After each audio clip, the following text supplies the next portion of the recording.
Well, we are in the middle of a digital revolution, but schools are having a hard time keeping up. While technology dominates our daily life, it still plays a limited role in many schools. Students are learning outside of the classroom with help from cell phones, computers, and video games.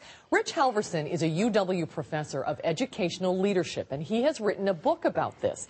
It's called Rethinking Education in the Age of Technology, and he's with us tonight. Welcome to Live at 5. Thank you. This is a fascinating subject.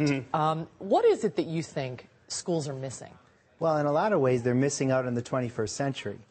Schools are committed to learning goals that have been developed in the past decades, and they're becoming really good at meeting those learning goals. The problem is that the environments where people learn is shifting over time. So there's learning environments that are dominated by social networking and communication strategies that are freely available to everybody, including kids. And because schools have organized their learning around traditional methods, they're sort of missing out on how learning is evolving.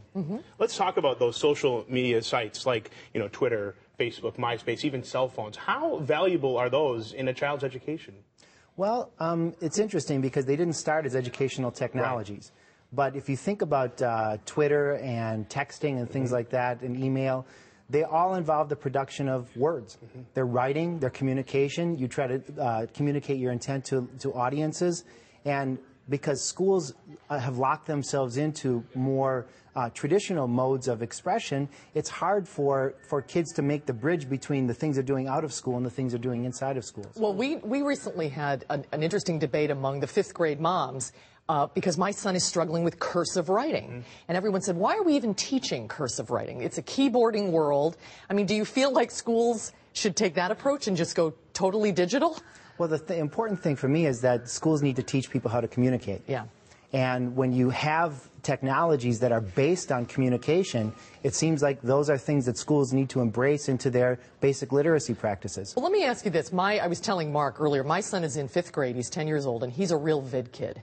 He would play video games all day long if I let him. And he likes things like NFL, Madden, games like that. And part of me feels like he's actually learning something. He's learning some complex math skills because he's building rosters and he's dividing play. You know what I'm saying?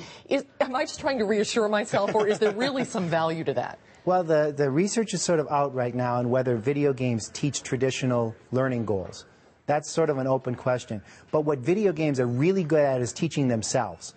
Yeah. The people who design video games have figured out how to make compelling technology environments that push people along to learn the next stage. And for people who are interested in designing schools, video games provide a really nice existence proof about how we can adapt these technologies to meet more conventional learning goals. And that's sort of like the design of the next couple of decades in education technology. Excellent. It's called, it's called Rethinking Education in the Age of Technology, and we thank you for being with us today. You'll have to come back. This is such a fascinating topic. I wish we had more time, but I'm looking forward to reading the book. Nice to see you. Thanks for coming.